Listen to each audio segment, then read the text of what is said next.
Welcome to Fort Bragg Library. Today we're celebrating Paul Bunyan Day. We're going to tell you all about Paul Bunyan and Babe the Blue Ox. I'm reading from a book called American Tall Tales by Mary Pope Osborne and illustrated by Michael McCurdy. It seems an odd baby was once born in the state of Maine. When he was only 2 weeks old, he weighed more than 100 pounds, and for breakfast every morning he ate 5 dozen eggs, 10 sacks of potatoes, and half a barrel of mush made from a whole bag of cornmeal. But the baby's strangest feature was his big, curly, black beard. It was so big and bushy that every morning his poor mother had to comb it with a pine tree. Except for that beard, the big baby wasn't much trouble to anybody until he was about 9 months old. That was when he first started to crawl, and since he weighed over 500 pounds, he caused an earthquake that shook the whole town. When the neighbors complained, the baby's parents tried putting him in a giant floating cradle off the coast of Maine.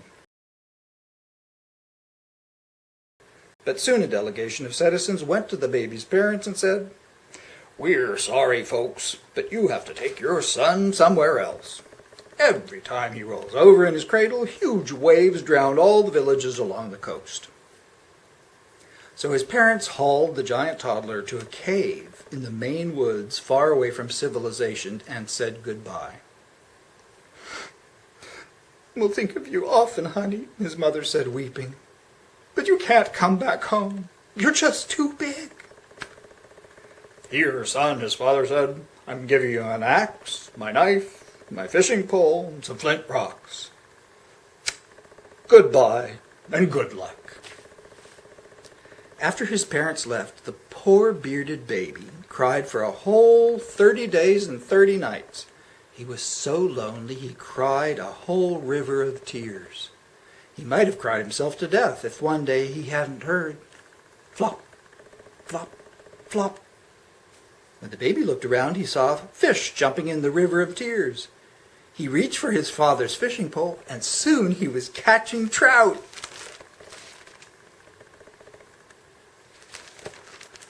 He used his father's knife to clean and scale what he had caught, and used his father's axe to cut wood for a fire. He started the fire with his flint rocks and cooked his catch over the flames.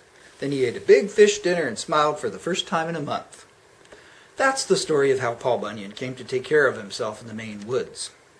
And even though he lived alone for the next 20 years, he got along quite well. He hunted and fished, he cut down trees and made fires. He battled winter storms, spring floods, summer flies, and autumn gales. Nothing, however, prepared Paul Bunyan for the wild weather that occurred on the morning of his 21st birthday. It was a cold December day, and when Paul woke up, he noticed gusts of snow blowing past the mouth of his cave. That was natural enough. What was unnatural was that the snow was blue. "Why, that's beautiful," Paul said, and he pulled on his red and black Mackinaw coat, his corn-yellow scarf, and his snow boots. Then, grinning from ear to ear, he set out across the blue hills. The snow fell until the woods were covered with a thick blanket of blue. As Paul walked over huge drifts, bitter winds whistled through the trees and thunder rolled in the sky. But he soon began to hear another sound in the wind. "Ma! Ma!" "Who's there?" Paul called. "Ma! Ma!" "Who's there?" Paul called again. His heart was starting to break, for the cries sounded as if they were coming from a baby crying for its mother and father. "Ma! Ma!" "Where are you, baby?" Suddenly Paul saw a tail sticking right out of a blue snowdrift. When he pulled on the tail, out came the biggest baby ox on earth. The creature was frozen deep blue, the same color as the snow.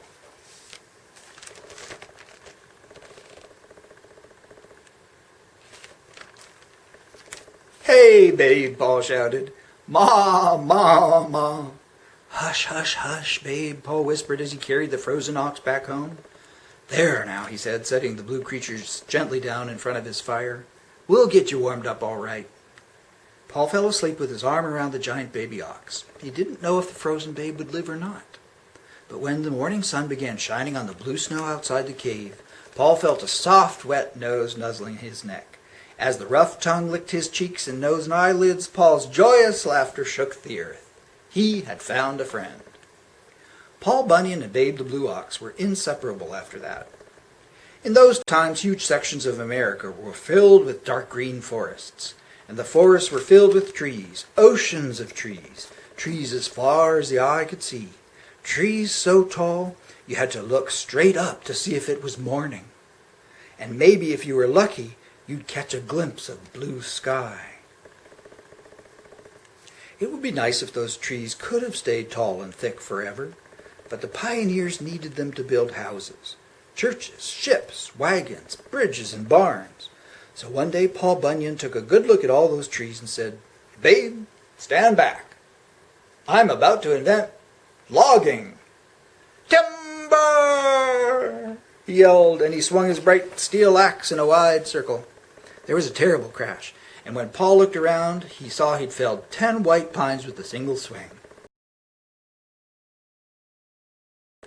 Paul bundled up the trees and loaded them onto Ox's back. "All right, Babe," he said, "let's haul 'em down to the Big Onion and send 'em to the sawmill." Since both Babe and Paul could cover a whole mile in a single step, it took them only about a week to travel from Maine to the Big Onion River in Minnesota. "She's too crooked. Our logs will get jammed at her curves," Paul said to Babe as he peered through his telescope at the long winding river.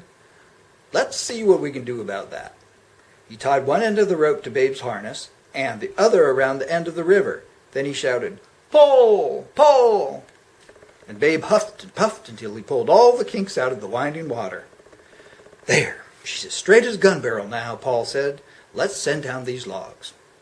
After that, Paul and Babe traveled plenty fast through the untamed north woods. They cleared cottonwoods out of Kansas so farmers could plant wheat. They cleared oaks out of Iowa so farmers could plant corn. It seems that the summer after the corn was planted in Iowa, there was a heat wave. It got so hot the corn started to pop. It popped until the whole state was covered with 10 feet of popcorn. The wind blew the popcorn over to Kansas where it felt like a blizzard. Unfortunately, the Kansas cows thought it was a blizzard, and they immediately froze to death. When next heard of, Paul and Babe were headed to Arizona. Paul dragged his pickaxe behind him on that trip, not realizing he was leaving a big ditch in his tracks. Today that ditch is called the Grand Canyon. When they got back from out west, Paul and Babe settled down in the Big Onion River. One night, after the two had spent the day rolling thousands of logs down the river, Paul was so tired he couldn't even see straight. As he lay under the stars, his giant body aching, he said, "Babe, it's time I started me a logging camp. I'm going to hire a bunch of fellers to help me." You might say this was a turning point for Paul Bunyan. Not for 30 years, since the day his parents had left him crying all alone in that Maine cave, had he asked a single human being for help. But the next day, Paul and Babe hiked all over the northern timberlands, posting signs that said, "Loggers needed to work for Paul Bunyan. If interested, come to the Big Onion, Minnesota to apply." Word spread fast. Since all the woodsmen had heard of Paul Bunyan, hundreds of thousands of them hurried to Big Onion, eager to be part of his crew. And maybe that's how the crew started in Fort Bragg, and we became the lumber town that was famous all across America.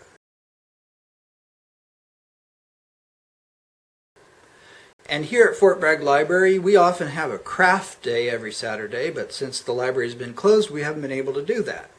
But this weekend, we have something special for Paul Bunyan Day. We have a grab-and-go craft to make Paul Bunyan and Babe the Blue Ox.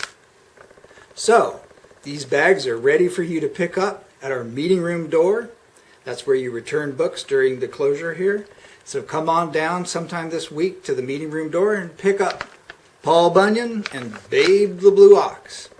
And once you've finished them, we'd love it if you would post the picture on our Facebook page. That's facebook.com/Fort Bragg Library. And we'll see you there. Goodbye.